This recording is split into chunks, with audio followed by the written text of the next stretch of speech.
Hey guys, Armand-Gun here. Going to talk really quickly today about the FAMAE Mini SAF.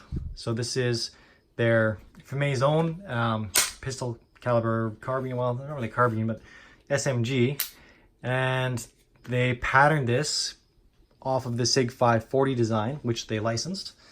And it's honestly a really nice SMG for back in its day when this would have been made in the, I'm not sure exactly when these were made, late 70s, early 80s, but they were really ahead of their time. It's like a steel receiver. This is just a little beast. It's like a tank of an SMG, and it was pretty feature packed for something at the time. This is semi-automatic only, which is necessary for it to be legal in Canada, but this fired from, it's a blowback operation, but this did fire from a closed bolt, and last round bolt hold open, bolt catch and release, and Ambi safeties. All really unique for that time. Very adjustable trigger as well. This one's got one of GS Design's over travel stops in there, but you can adjust the plunger so that it this comes back and basically interrupts the plunger right before it breaks or wherever you want in the process, but it turns it into a really nice two-stage trigger. Initial take up, and then brakes just like that. And again, that's the little over travel stop in there, prevents it from going further back. That's your reset, and good to go again. So quite a light trigger with those mods in there, or that little tune. It's pretty good. Go to GS Design's YouTube page for him to show you how to do that. He's got a video on tuning the triggers that applies to both the FAMAE series, the 540 series, and the Sig553 series. In Canada, Sig550s are banned, but we have a different variant called the Classic Green or Black Special. A few other colors as well. Blue Star, for example.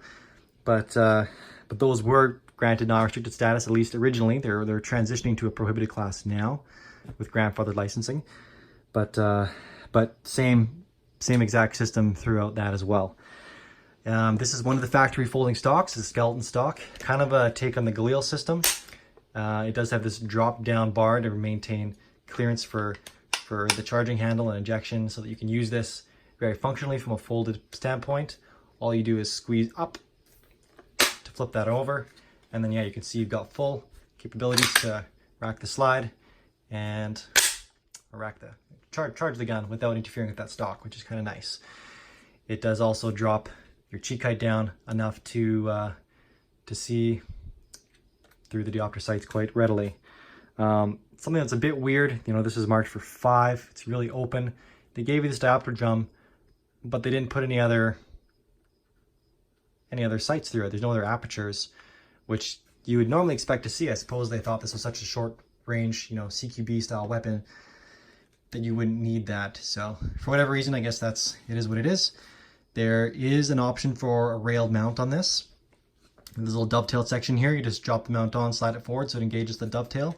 And there's going to be a lug that you spin back that engages at this recess in the rear sight block. So that way you get a pick rail here. You can put whatever optics you want on it. Most likely just like a little red dot sight or reflex sight of some sort. This is a factory Polymer Magazine. Again, they styled these things after the Sig553 series. Unfortunately, these are known for not lasting as long. They're known for not being as durable as the Sig mags. You can get cracked feed lips and things like that. So they've since turned to making these out of metal. These were available in a 20 and a 30 rounder, this being the 20. There's also metal versions like this, which are going to be much more durable. And for the person that wants the MP5X-esque look, there's a guy in Canada that custom modded this Canadian SMG magazine, and it works. Not very well. It would need further modifications to work properly. Currently, this one does not engage properly with the bolt catch and release, so I can't actually use this magazine unless I remove this, which I'm not going to do. I have other mags that work, so really this is just for show for me. And it does look, I think, pretty cool. Definitely gives it that missing MP5K look. So MP5K, MP5s in general are banned here. A lot of the early HK rifles are. Essentially, we're allowed the G36, the UMP, the later stuff, just not the earlier stuff. So unfortunately, this is as close as, you know, the persistent collector is going to get in Canada if you're looking for that MP5.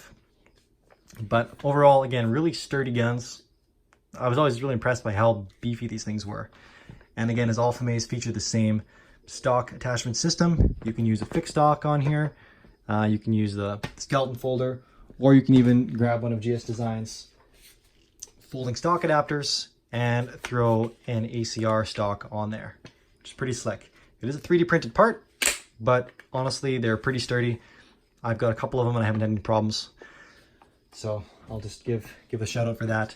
He's the same guy that does these little trigger shoe kits as well, or over travel stops. So thanks guys, that's it for today. Again, this is, if I didn't mention it already, this is chambered in 9mm.